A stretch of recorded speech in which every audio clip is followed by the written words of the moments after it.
You ask Tiger to solve. This deals with linear equations with one unknown. The final result is k equals 2 over 5.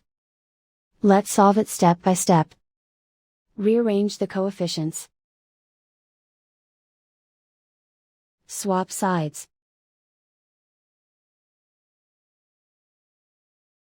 Isolate the k. Divide both sides by 10.